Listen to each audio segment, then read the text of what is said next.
Hello student, I am Ankita Sahu, your teacher. तो आपका उकियो ए शैली चल रही थी।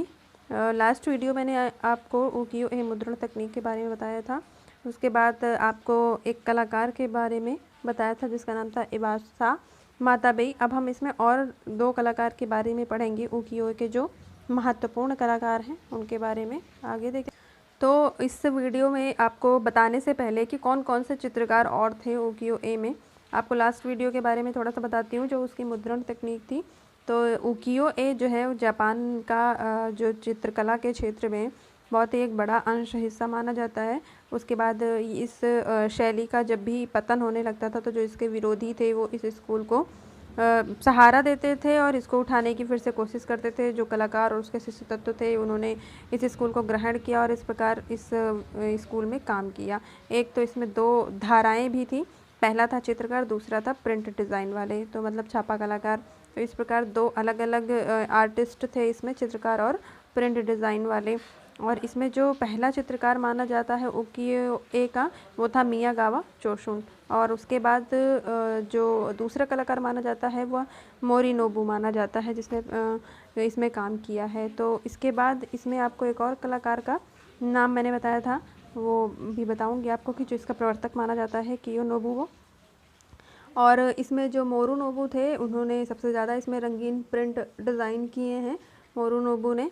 और इसके बाद ये रेखाओं में काम करते थे ठप्पे द्वारा, ब्लैक एंड वाइट। उसके बाद इसमें हाथ से कलर भर देते थे।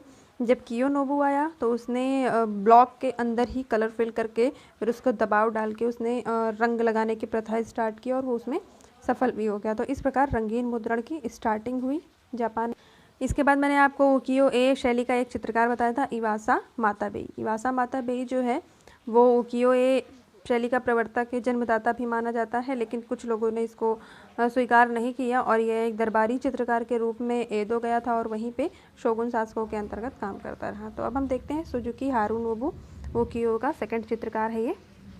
तो इसका जो टाइम पीरियड है वो 1725 से 1770 है। पूर्ण विकसित रंगीन प्रिंट के संदर्भ में हारुनोबू का नाम महत्वपूर्ण है। उसका योगदान रंगीन मुद्रण की तकनीक पक्ष से विशेष रूप से संबंधित है, जिसमें उसने पर्याप्त सुधार किया। उसके कारण कलाकारों को अपनी प्रतिभा के प्रदर्शन का भी अच्छा अवसर मिला। तो जब पूरी तरह से विकास हो गया था रंगीन प्रिंट का, तो उसके बाद जो नाम आता है चित्रकार का वो था सुजुकी हारुनोबू। इसका नाम बहुत महत्वपूर्ण माना गया है। इसका जो योगदान माना जाता है वो जो कलरफुल प्रिंटिंग का काम होता है उसमें माना गया है और इसका जो वर्क है वो काफ़ी मॉडिफाई दिखता है पहले से। तो इसी प्रकार इन रंगीन प्रिंट के अंतर्गत इस ऐसे कलाकारों को अपना प्रदर्शन करने का अच्छा मौका मिला, अवसर मिला। सुजुकी हारुनोबू जैसे चित्रकारों को उसने आकृतियों के साथ पशु आदि भी चित्रित किया। हारुनोबू के तकनीक विकास के अतिरिक्त विषयों के क्षेत्र में भी परिवर्तन किया। उसने गणिकाओं के चित्र बहुत कम अंकित किए और अभिनेताओं का अंकन किया ही नहीं। तो इसमें जो इसने चित्रकारी की है तो इसने पशु के चित्र बनाए हैं अधिकतम। उसके बाद जो इसका टेक्निक में इसका विकास दिखता है आगे की ओर इस क्षेत्र में, तो वो परिवर्तन जो है अलग ही दिखता है। उसके बाद इसने जो गणिका है, गणिका मतलब हीरोइंस होती थी, अभिनेता होते थे, उनका अंकन इसने उस टाइम के अकॉर्डिंग बहुत कम किया है, क्योंकि आपको पहले भी बताया था उकियो ए का मतलब होता है जो आधुनिक रूप में चल रहा होता है। तो इसने इसी प्रकार गणिकाओं का बहुत कम चित्रण किया है, थोड़ा बहुत किया है, लेकिन अभिनेताओं का तो बिल्कुल किया ही नहीं है। उसके दृश्यों में परिप्रेक्ष्य की गहराई नहीं है, यहाँ तक कि अत्यंत विस्तृत दृश्य में भी वातावरण और पृष्ठभूमि का चित्रण थोड़ा सा ही है। तो इसने जो भी लैंडस्केप वगैरह बनाए हैं उसमें पर्सपेक्टिव देखने को नहीं मिलता है, और जो इसने बनाए भी हैं वातावरण ऐसे सीनरी टाइप वाले दृश्य चित्रण, तो उसमें बैकग्राउंड में बहुत थोड़ा सा चित्रण ही है, बाकी फोरग्राउंड में थोड़ा बहुत चित्रण करता था। आगे देखते हैं। उसकी नारी आकृतियाँ नशीली मिठास भरी थी। नारियां हैं, पतली बाहें, छोटे हाथ और पतली पतली संवेदनशील अंगुलियां हैं। मुखाकृति अत्यंत कोमल और भाव का प्रदर्शन संपूर्ण शरीर की स्थिति से कराया गया है। पुष्पित उद्यानों, झाड़ियों, बर्फ से ढके पुलों आदि स्थानों में उन्हें छोटे छोटे कदम रखते हुए प्रदर्शित किया है। तो ये जो गणिकाओं का अभी बताया आपको कि ये चित्रण करता था, तो गणिकाओं को इसने बहुत सुंदर दिखाया है, मनमोहक दिखाया है।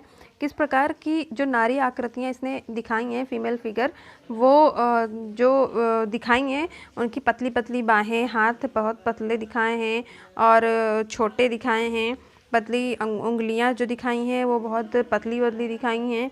उसके बाद जो भाव हैं वो इसके कोमल चेहरे पे दिख रहे हैं और इसी प्रकार उन्होंने पूरा प्रदर्शन जो किया है नारियों का, वो बहुत संपूर्ण जो उसका बॉडी फिगर बनाया है वो बहुत ही सुंदर देखने को इनके चित्रों में मिलता है। तो जिस प्रकार ये चित्रण करते थे, जैसे पुष्पित उद्यानों में, मतलब पुष्प से भरे बहुत सारे उद्यान है, उसके पास लेडी फिगर बनाई है, झाड़ियों के पास बनाई है, और बर्फ़ से ढके पुल में ऐसे आगे की ओर आते हुए छोटे छोटे कदम रखते हुए बनाई है। तो इस प्रकार ये नारियों का अंकन करता था। तो आपका सुजुकी हारुनोबु यहाँ पे ख़त्म होता है और आपका नेक्स्ट आर्टिस्ट स्टार्ट होता है कीतागावा उतामारो। देखते हैं कीतागावा उतामारो के बारे में। इसका जो टाइम पीरियड बताया गया है वो 1753 से 1806 बताया गया है। तो कियोनोगा की कला से प्रभावित होकर जो कलाकार उकियो-ए की ओर प्रवृत्त हुए थे, उसमें उतामारो का नाम विशेष उल्लेख है। उतामारो का प्रभाव उकियो-ए पर कियानागा अथवा हारुनोबु की बात व्यापक नहीं था। तो यहाँ पे आप ये उतामारो लिखा है, उसको उतामारो कर लेना। तो ये जो कियोनागा एक शैली है पहले से तो चली आ रही थी, तो उससे जो कलाकार प्रभावित थे, उसके बाद जो कीतागावा उतामारो है, इसने कियोनागा शैली को छोड़कर उकियो-ए की ओर मुड़ गया और इसी के अंतर्गत उसने काम किया और उसका नाम भी बहुत उल्लेखनीय है इसके अंतर्गत। और इसने जो उकियो-ए पर कियानागा के छोड़ के काम किया है, तो इसने हारुनोबु और जो इसका और आर्टिस्ट है कियानागा जो कलाकार थे उनकी भांति ये बहुत बड़ा कलाकार नहीं माना जाता है, लेकिन इसने फिर भी बहुत इसमें अच्छा काम किया है। नवीनता और आविष्कार की तो उसमें कहीं भी कमी नहीं है। उसकी नवीन उद्भावनाओं तथा आकृति डिज़ाइनिंग की कला मर्मज्ञों द्वारा मुक्त कंठ से प्रशंसा की जाती है। तो इसने जो उकियो इस स्टाइल में काम किया है, जो इसने नई शैली अपनाई है और बहुत सारी नई नई चीज़ों का इसने आविष्कार भी किया है इसी के अंतर्गत, तो इन सब चीज़ों को देख के, इसकी उद्भावनाओं को देख के, जो नई नई चीज़ें बनाता था, डिज़ाइंस बनाता था, तो जो कला मर्मज्ञ होते थे, मतलब जो क्रिटिक्स होते थे, आलोचक होते थे, वो इसकी बहुत प्रशंसा करते थे, तारीफ़ें करते रहते थे किसी कीतागावा उतामारो की। आगे देखते हैं। उतामारो की आरंभिक चित्र पुष्पों तथा कीड़े मकोड़े के हैं, जिन्हें अत्यंत सूक्ष्म अध्ययन के पश्चात कोमल रेखाओं में अंकित किया गया है। तत्पश्चात उसने दो अथवा अकेली मानव आकृतियों का संयोजन आरंभ किया। तो ये जो स्टार्टिंग में चित्र बनाता था वो किसके बनाता था? फूलों के बनाता था, पुष्पों के बनाता था और कीड़ों के बनाता था। और कीड़े छोटे छोटे कीटों के बनाता था। तो जब उनका बनाता था तो बहुत ही छोटे कीटों का कोमल रेखाओं के साथ अंकन करता था। और इसके बाद इसने क्या बनाया है?